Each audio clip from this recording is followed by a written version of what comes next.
I'm Lana, and welcome to our Facebook Live. I'm here on Penguin Exhibit, and we are here to celebrate something very, very special. We have 3 rockhoppers who are turning, or have already turned 33 this month, which is amazing. So I want to point out who they are first of all. So Wellington is right over here. You might have heard of him from a lot of our field trips. His colors on his identification band are purple and orange, so that you can try to keep a track of where he is.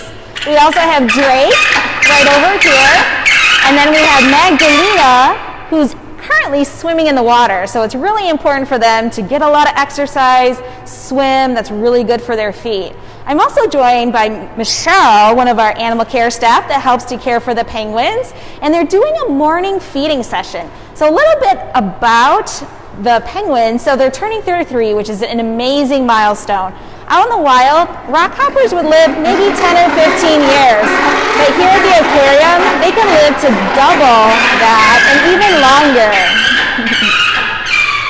The reason for that is for a few different reasons. Obviously, in an aquarium setting, there are no predators they have to worry about.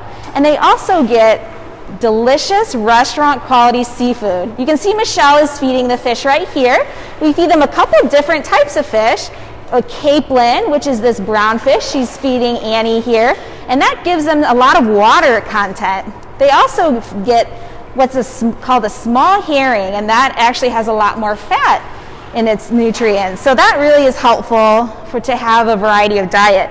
But not only is it restaurant quality, but it's also sustainably sourced. And what that means is we will purchase this fish for the birds that are harvested in very ecologically friendly ways, not overfishing populations, so that it doesn't affect the animals that are out in the wild.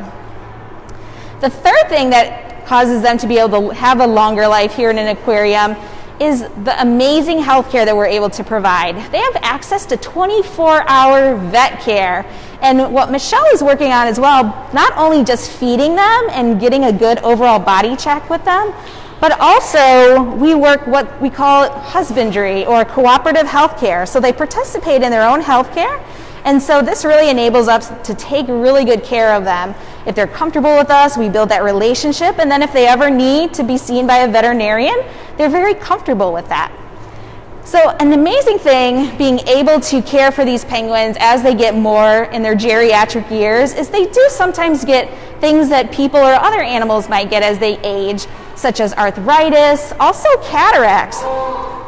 We actually have had 6 penguins and 1 owl receive cataract surgery in the last several years, one of which was Wellington.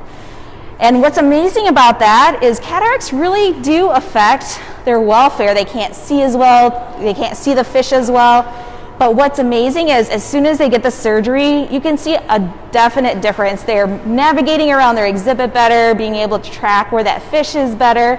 And we do a lot of aftercare for that. After they have cataract surgery, we give them eye drops at least once up to several times a day, just to prevent any complications from that surgery.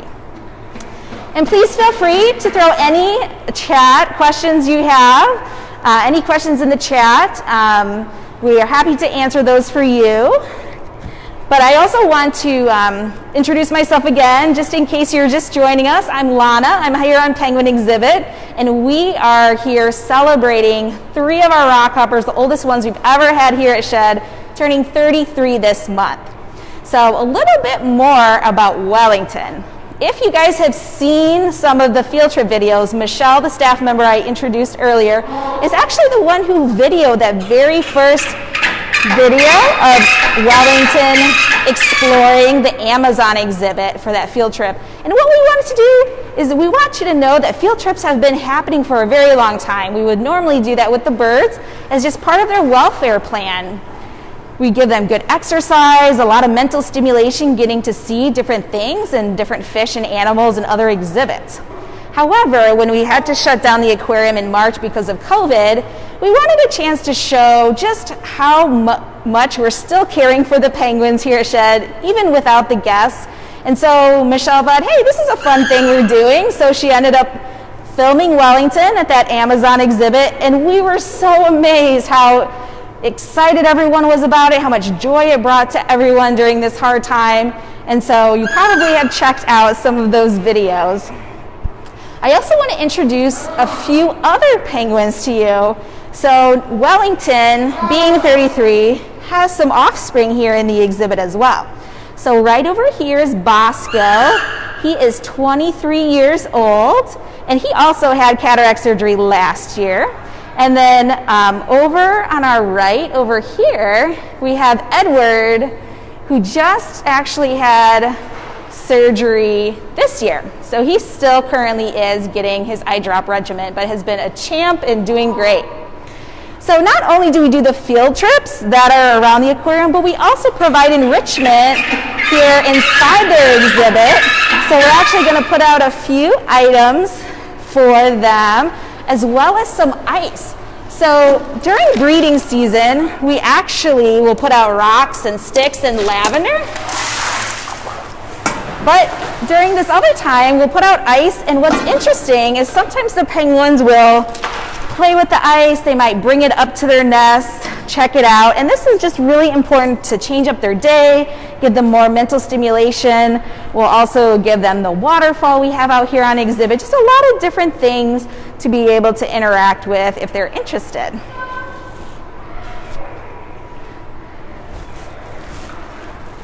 Do we have any questions that we have coming in the chat? Oh, here's Wellington right here. He's coming to check out the enrichment.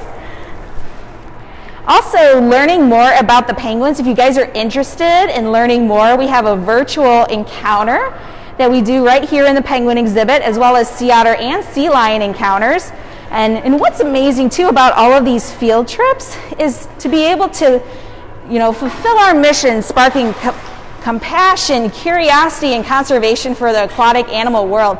These birds are ambassadors for their species out in the wild, and it's really our desire to be able to, hey, you love a penguin field trip, that's awesome. Well, why don't, people get to learn more about penguins then, and then the more you learn about them, the more you love them, and the more you want to protect them out in their natural environment. So there you can see Wellington's bringing a little ice cube up to his nest area, so you can see, he's actually coming back down.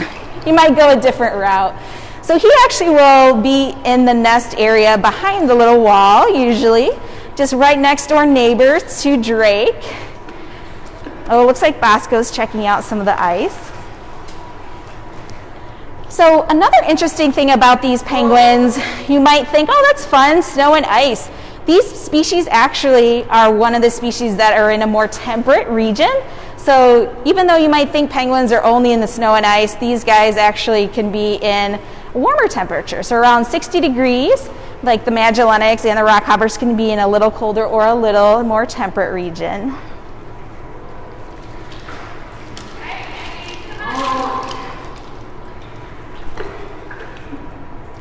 Another interesting feature about penguins, you might notice their coloration. They're dark on the back and light on the belly.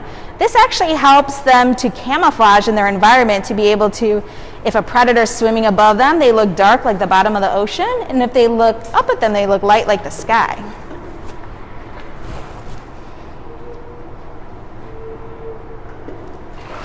So this is Bosco right here. He is, again, 23 years old. He's just checking you out. You might be able to see, since you have such a good view, they actually have another interesting adaptation, a nictitating membrane where it goes across their eye from left to right, and it's actually like a built-in swimming goggle, so they're able to see really well both in the land and in the water, to be able to find their prey and find that. Oh, Wellington's getting another ice cube. I think he might be taking a different route to his nest that has a little bit fewer birds. But as you can see, this is just really great enrichment for them, especially for geriatric penguins, getting exercise, swimming a lot or walking a lot, hopping up. As you can see, rockhoppers hop a lot, and then he's going right up into his nest, bringing those ice cubes. Someone has a question about why they hold their wings out.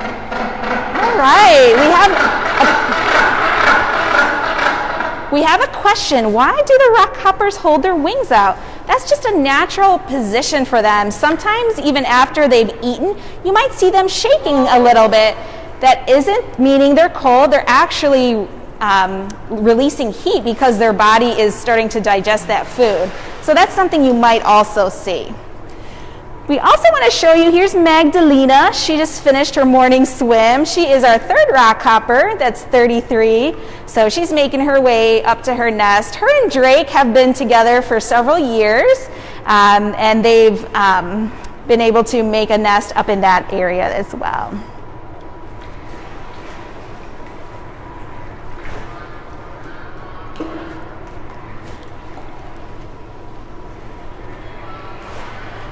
One more question. What is their typical age in penguins? Yeah, so these penguins usually would live only up to about 10 or 15 years in the wild, but due to their quality of care, no predators, and as much fish as they want to eat here at the aquarium, they're able to make it into, up to double their lifespan that they normally would in the wild. Well, we want to thank you guys so much for joining us for this Facebook Live celebrating these 3 rockhoppers turning 33 years old this month. And again, if you're interested and want to learn more about penguins, feel free to join us for penguin virtual encounters or any other encounters that you have. And we just hope that you have a joyous and healthy holiday season and a happy new year. Bye.